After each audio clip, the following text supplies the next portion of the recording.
Facebook preferred marketing developer, a Twitter marketing partner as of yesterday, actually, and I just got back from the Facebook Summit for its partnership.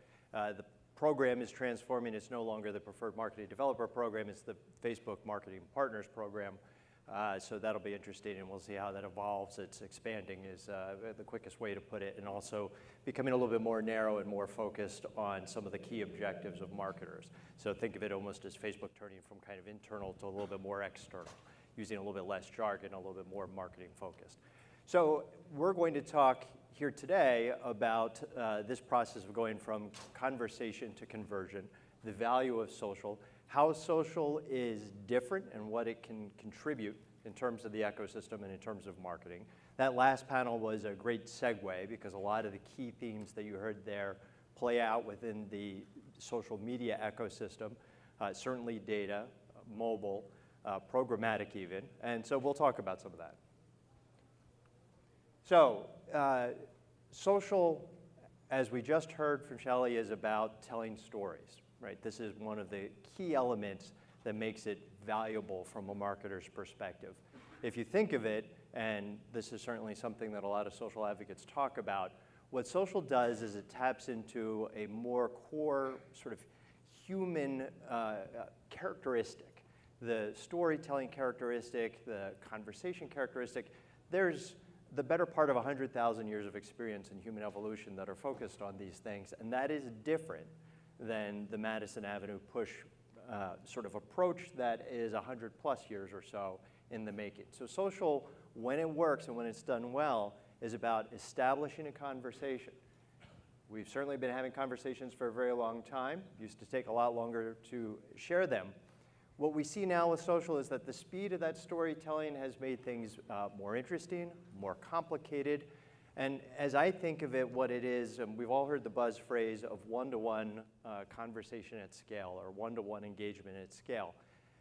With my first year marketing class, I remember Professor drawing this 2x2 matrix, a sort of chart. On the vertical axis, he had depth of consumer engagement and then reach. And he basically said, you've got this curve that allows you to either be very deep with very little reach, or the opposite. And someday someone's going to figure out through this thing called the internet how to crack that upper right quadrant, and we think that's what social has enabled you to do.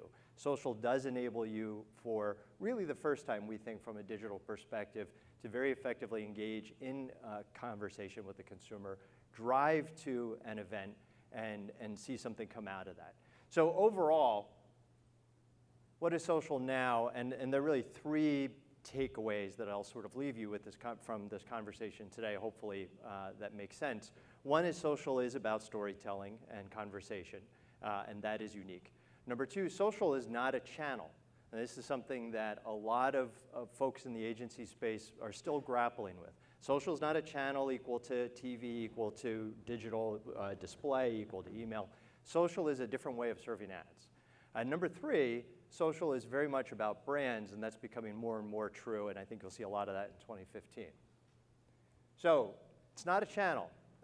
Social is mobile. 70% of Facebook consumption, 90% plus of Twitter consumption is mobile, and that, of course, is everywhere. Social is native. Social is not an advertorial. Social is, at its core, a native property. It is contextually native, and very relevant, very powerful from that perspective. And social is about data. When people ask me about my company, they'll say, so Kinetic, you're a social media company, right? And we say, no, actually, we're a social data company. And there is a difference. And thanks to the efforts of Facebook and to a certain extent Twitter, that's becoming even more true all the time. As we say, social is everything. It's the biggest idea since sliced bread. Certainly, we've built a business around it and convinced our investors to back us on that basis. So I have to say that. Here's the thing about social. What people are doing is sharing information willingly, right? And you have to contrast this against the cookies. I came from an ad network background, and cookies were what we lived by. Cookies don't work all that well. Cookies don't work at all cross-device, right? We heard a lot of discussion here and there today, and even in the last panel, about how mobile matters, display matters. But of course, I think as most of you know, you cannot take a cookie. You cannot target an individual on display and then find that same person on mobile unless someone develops some kind of proxy for that. And there are a lot of companies that do that, some do it well, but with social, there is no proxy. And what I think a key theme you'll see coming out of Facebook for the upcoming year, and again, Twitter also is reflecting this to a great extent, is that it's all about the person. Certainly from our perspective, that's what really matters. We're looking to show attribution metrics, really show the effectiveness, real results of an ad on the basis of showing that ad to real people. And we'll talk about some of the ways in which that is being enabled.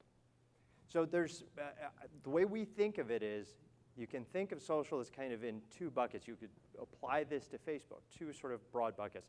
You could almost think of Facebook as its own ecosystem, right, where you get this really powerful advertising that takes place.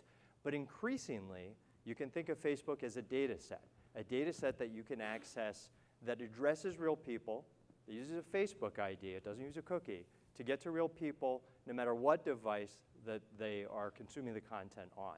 And so that actually creates a pathway to get to genuine attribution that is very elusive in a cookie-based realm. The way we think of it, you can address your target market. If you look to the left of the screen or the before picture, that's sort of state-of-the-art display targeting. To the right of the screen, this is what Facebook allows you to do, what Twitter allows you to do, and increasingly, it will allow you to do that anywhere on the web, right? So again, social is not about showing an ad on Facebook necessarily. That is part of it. But social is increasingly, through Atlas, through LiveRail, through the Facebook Audience Network, about showing an advertisement anywhere on the web using Facebook's data set to do so, to target specific people. Yesterday at the Facebook Summit, Sheryl Sandberg came and spoke to us for about an hour, and this is one of the things she focused a lot on, the crossover between television and digital. And this is part of Facebook thinking, in particular Facebook, thinking about the fact that 2015 is really going to be a big brand year.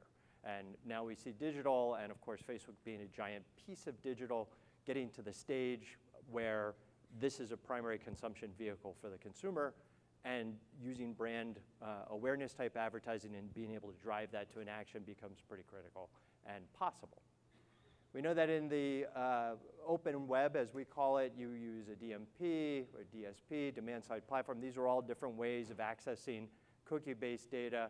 In the social web, social marketing platforms, companies like Kinetic, and there's many others, are specialists in working with the Facebook data set and getting you out there from that perspective.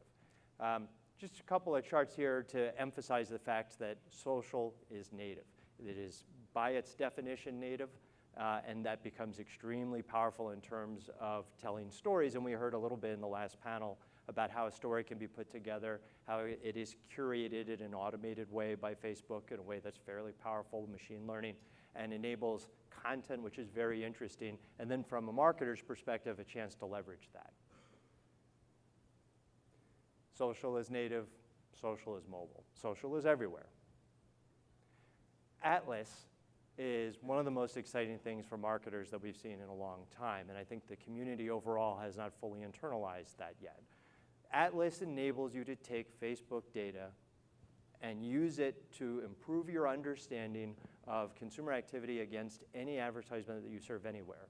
And we'll see where it drives eventually, but for sure, look at the LiveRail acquisition, what Facebook does with that. And of course, with Facebook Audience Network now for the first time, and they just came out of beta a week ago, you can serve an ad to anybody on a mobile app that's within the Facebook ecosystem using Facebook data, and it's not the Facebook app. Extremely powerful. And I'll wrap with the fact that it works, and it works for brands. And it works for brands at an awareness level to drive to an action level. And as I'm closing up here, this is a campaign that we ran for Microsoft where it had a reach, an engagement, and an actual conversion metric. So it was a true full funnel campaign. We used video heavily on Twitter.